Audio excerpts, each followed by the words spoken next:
Nuestra sociedad ha caído mentalmente enferma. El aumento vertiginoso de patologías como el estrés crónico, la ansiedad y la depresión, que crecen año tras año, nos muestra que como individuos estamos perdiendo la capacidad de lidiar con las fuerzas de nuestra propia psique. Y este debilitamiento está creando las condiciones perfectas para que ciertos poderes fabriquen una psicosis global.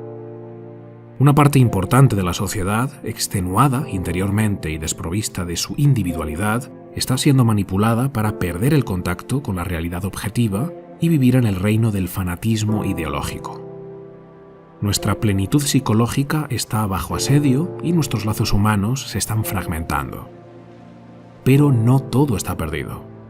Podemos escapar de este delirio individual y al mismo tiempo deshacer el engaño colectivo.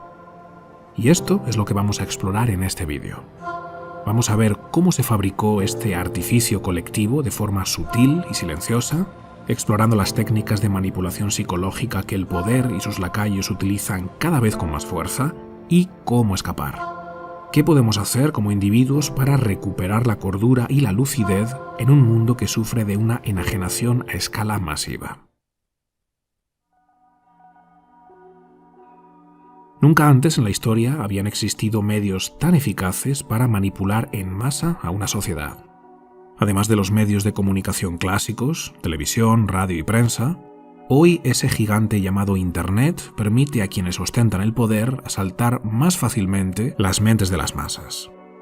El objetivo es claro: la creación de un sistema totalitario donde el poder, habiendo centralizado todos los aspectos de la sociedad, obtiene un control absoluto. Que el Kraken y sus tentáculos lo abarquen todo, que nada escape a su dominio y que no exista oposición a su tiranía. Sin embargo, el poder no puede lograr esto sin la colaboración de los individuos. Deben ser los individuos quienes, voluntariamente, decidan renunciar a sus derechos y libertades. Y la única forma eficaz de lograr algo así es que esos mismos individuos pierdan su individualidad y se adhieran a una mentalidad de grupo. Una vez que este proceso se haya consumado, los individuos no solamente estarán dispuestos a perder su libertad, sino que le suplicarán al gobierno que se la arrebate. Y existen 3 gatillos psicogénicos que logran precisamente esto de forma muy eficaz. 3 disparadores que el poder utiliza una y otra vez para manipular al individuo, aplastar su voluntad y convertirlo en masa aborregada. Y estos 3 gatillos son el miedo, la confusión y el deseo de seguridad, que además deben dispararse en una secuencia muy concreta. Just Merleau, autor del libro The Rape of the Mind, que traduciríamos como la violación de la mente, afirma que, mientras que el miedo prepara a la población para la mentira, el uso de la propaganda difunde desinformación y promueve la confusión con respecto a la fuente de las amenazas o la naturaleza de la crisis, ayudando a romper las mentes de las masas. El origen de la psicosis es siempre un grave problema, una amenaza tan peligrosa que suscita niveles de miedo y tensión social insostenibles. El gobierno fabrica este problema de forma oportunista, interviniendo psicológicamente en los individuos para inducir temor frente a un peligro inminente. Después agita ese problema utilizando un bombardeo propagandístico diseñado para confundir al individuo. Los medios de comunicación usados por el poder ofrecen información falsa, contradictoria o sin sentido, que lleva a un estado de confusión porque el individuo no puede abordarla de una manera racional y adaptativa, lo cual aumenta la susceptibilidad al miedo y la indignación. La lógica se puede enfrentar con la lógica, mientras que la ilógica no. Confunde a quienes piensan de forma correcta, y mientras la gente todavía está buscando un contraargumento razonable a la primera mentira, los totalitarios pueden agredirlos con otra. Además, la forma de presentar esta información es muy particular. Merleau lo llama ondas de terror. Se trata de etapas donde la tensión aumenta exponencialmente, seguidas de pequeños periodos de calma, lo que poco a poco va destruyendo la moral del individuo. En el momento de máxima tensión y confusión, el poder presenta la solución a ese terrible peligro y la posiciona como única alternativa. Es esto o nada. El individuo, habiendo estado expuesto a estas ondas de terror y rendido ya al empuje de la masa, que cree que solo hay un camino para la resolución del conflicto, le suplica al gobierno que implemente esa solución para que, de esa forma, su seguridad pueda quedar garantizada. Sin embargo, el gobierno no puede ejecutar esa solución. Para poder hacerlo, necesita adquirir más poder. Una nueva ley, un nuevo ministerio o incluso una nueva constitución que le permitan hacer lo que antes no podía a costa de la restricción o eliminación de ciertos derechos individuales. En otras condiciones, el individuo no hubiera accedido a perder su libertad y sus derechos, pero aquí el poder ya logró el beneplácito de las masas, que le ruegan que les arrebate sus derechos para acabar con esa terrible amenaza. Y el poder, habiendo logrado lo que quería, deja de fabricar y agitar el problema que ellos mismos crearon, con lo que pareciera que realmente logró una solución. La calma regresa.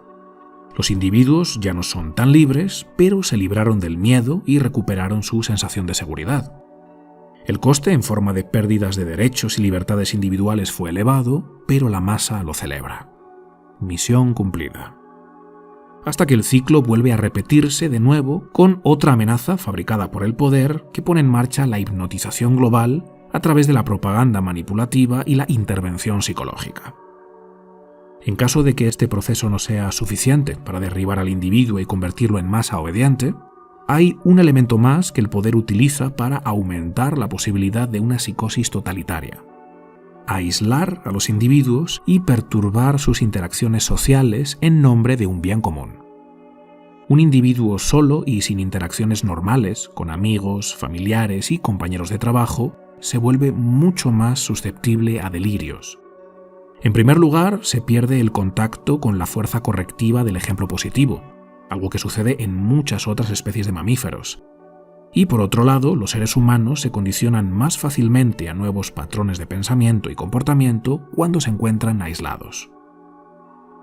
Este proceso que acabo de describir lleva al individuo a un estado de infantilización en el que le cede toda la potestad al gobierno, perdiendo su capacidad de pensar por sí mismo, de hacerse responsable de su vida y de sentir que es capaz de lidiar con los desafíos que van surgiendo en el día a día.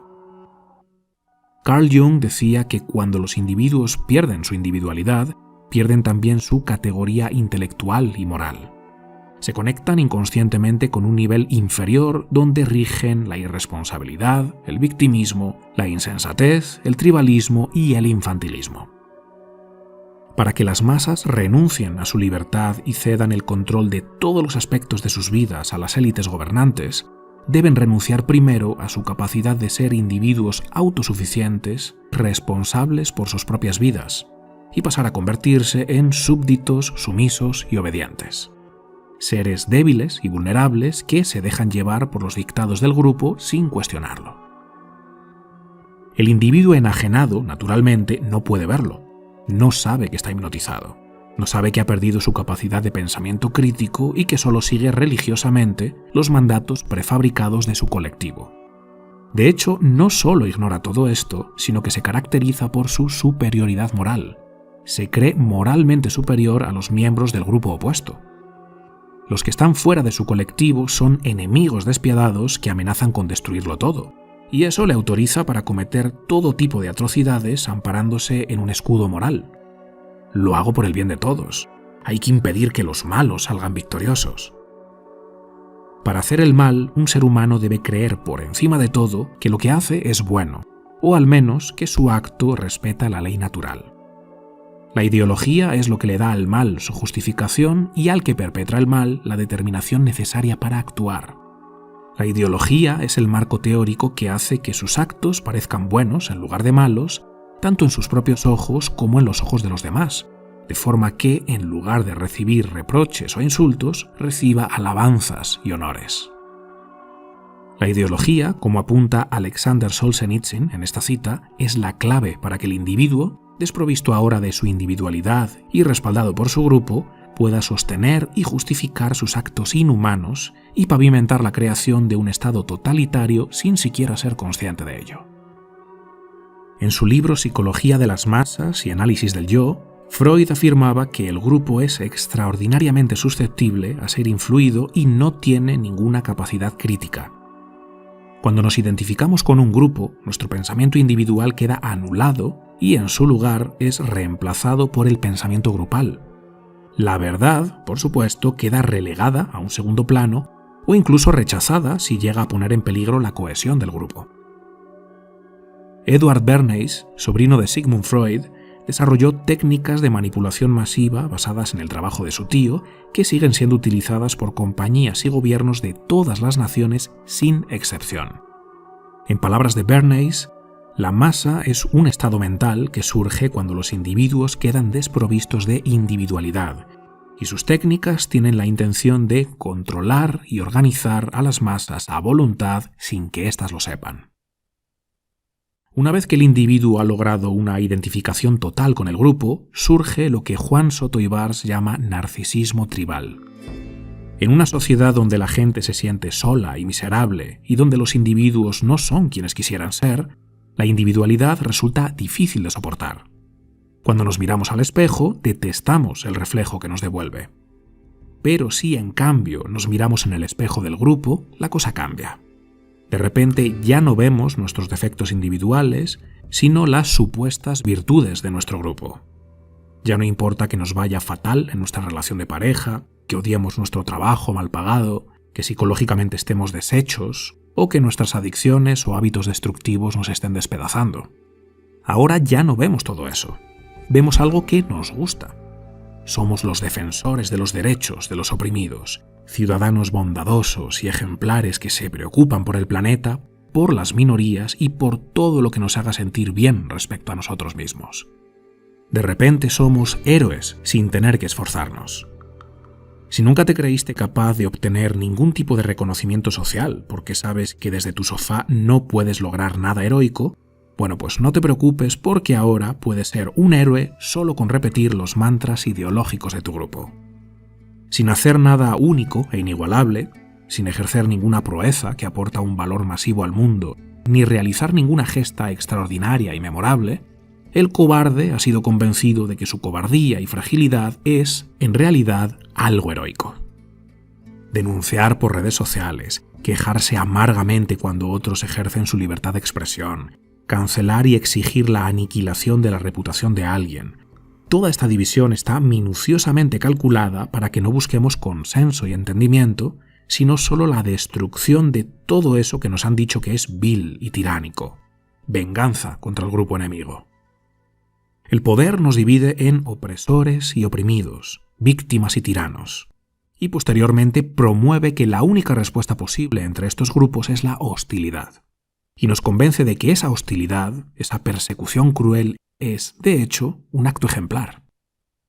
Si alguien expresa una opinión que no encaja en la narrativa de nuestro grupo ideológico, lo llamamos discurso de odio, fascismo, homofobia, machismo, racismo, opresión. Está prohibido crear espacios de debate. El intercambio de ideas o las conversaciones respetuosas son herejías para el grupo. Esta es la manipulación de las masas que estamos viviendo. Hemos perdido nuestra individualidad y nuestro potencial humano ha quedado completamente degradado e inhibido. ¿Qué podemos hacer para contrarrestar estas fuerzas implacables que tratan de anularnos como individuos y convertirnos en una masa enjaulada y enfurecida? Al principio del vídeo vimos que el poder usa contra nosotros los gatillos del miedo, la confusión y el deseo de seguridad. Si como individuos aprendemos a controlar conscientemente las fuerzas de nuestra psique y desarrollamos un carácter que nos permite lidiar sabiamente con esos gatillos, ya no podrán ser usados como herramientas de manipulación, puesto que perderán su efecto psíquico. Todos estamos en una búsqueda de alivio que nos libere de la inmensa presión que sentimos interiormente. Esa falta de esperanza en la que estamos sumidos y esa total ausencia de dirección y propósito. Y cuando individualmente no sabemos qué hacer con todo ese miedo que nos abruma y esa negatividad que inunda nuestra vida, vamos hacia lo colectivo. Si no nos creemos capaces de lidiar con la adversidad y el sufrimiento, y nos sentimos desamparados porque estamos convencidos de que no podremos superarlo por nuestra cuenta, buscaremos la fuerza en ese grupo que promete darnos lo que nosotros no nos creemos capaces de obtener. Pero el grupo no puede resolver la verdadera raíz de tu sufrimiento. Tu mala relación con papá o mamá, tu ansiedad, tus malas decisiones, tus conductas deshonestas, tus hábitos destructivos y adicciones, tus traumas y heridas del pasado, tu búsqueda de significado. El grupo no puede resolver eso. Por supuesto que el grupo nunca lo admitirá.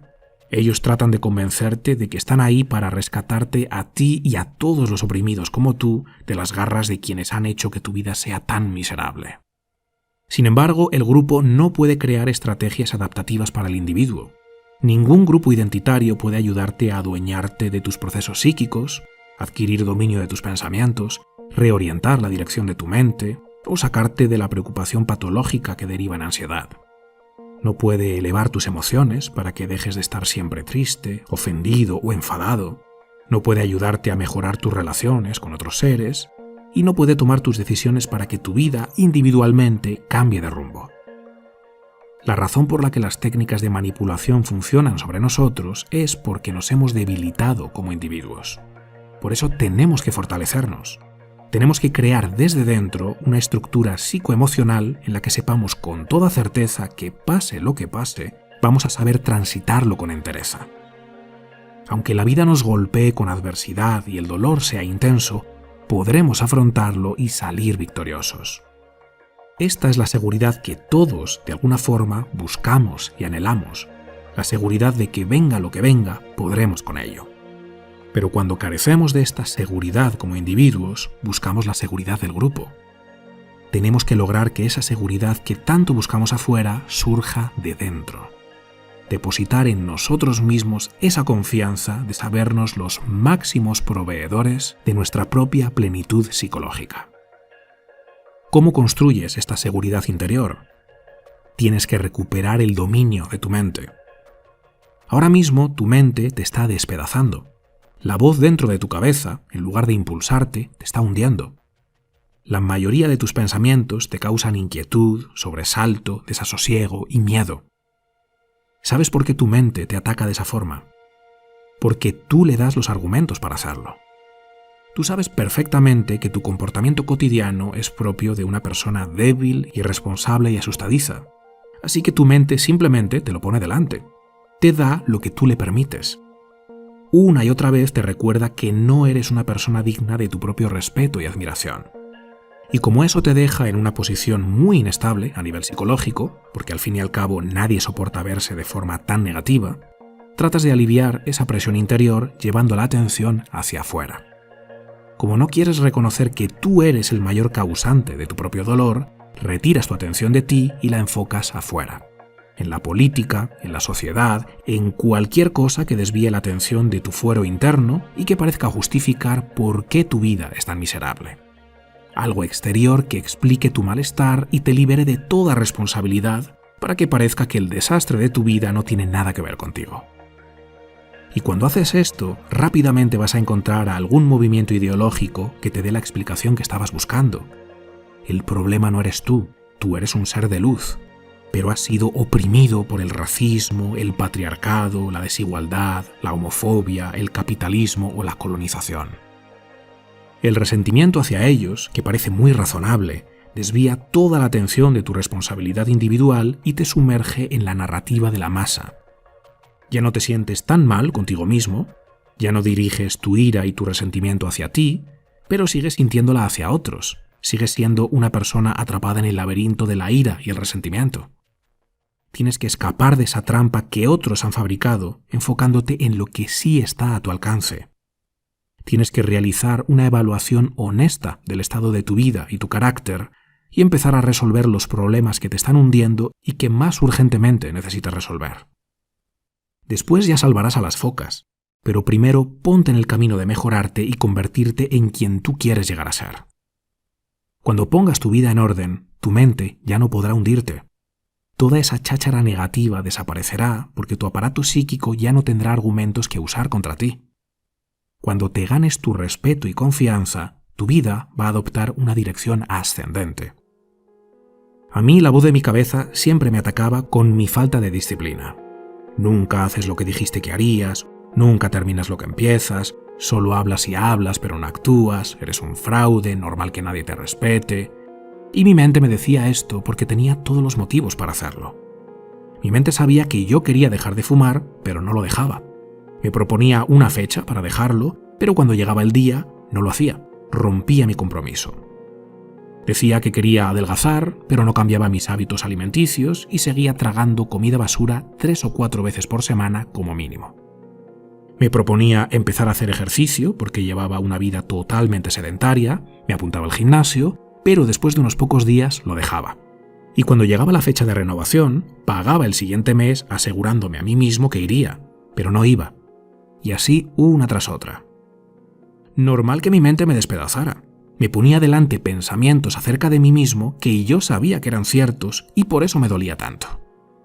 Hasta que tomé la determinación de no volver a tocar un solo cigarrillo, cambiar mi alimentación y levantarme todos los días a las 5:30 de la mañana para hacer ejercicio.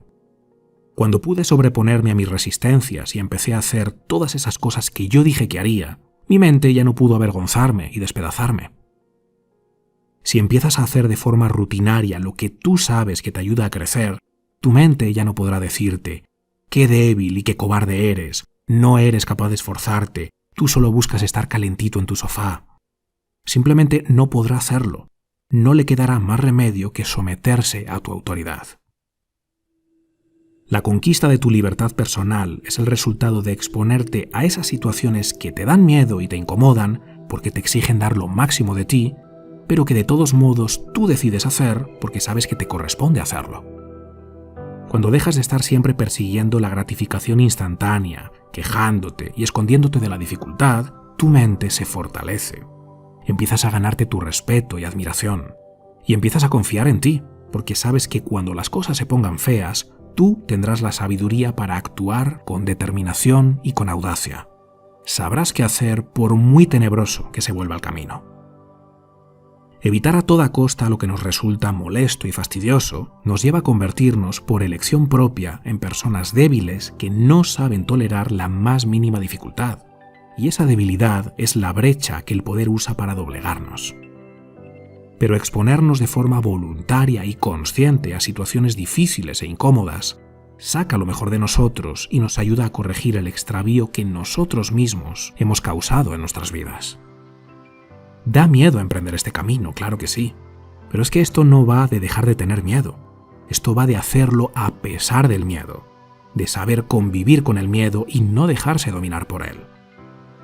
Sí, la vida está llena de sufrimiento, te han oprimido, la injusticia te ha golpeado duramente, te han herido y todavía duele. Las cosas no te han ido como tú querías. El mundo es un lugar cruel y peligroso. Sí, todo eso es verdad.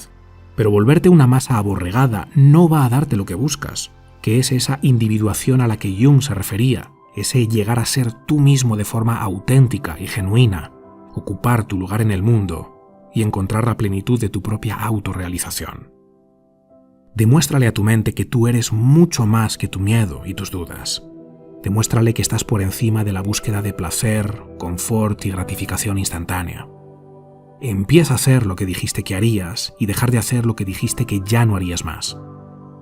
Aunque tu apatía, desesperanza y docilidad te hayan debilitado, puedes dejar de ser esa marioneta que otros quieren que seas.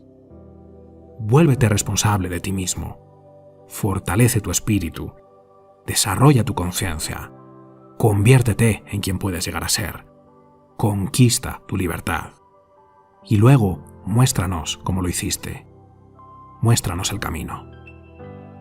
Espero que este vídeo te haya gustado. Si es así, compártelo. Dale difusión para que llegue a todas esas personas que tú crees que pueda resultarles útil. O simplemente dale al botón de me gusta. Eso también ayuda mucho porque YouTube solamente recomienda los vídeos que han recibido muchos me gusta y muchos comentarios. Y como no, te invito a ver mis vídeos anteriores y a suscribirte porque pienso seguir trayéndote más vídeos como este que te ayuden a crear una mente de oro y volverte dorado. Nos vemos, chao.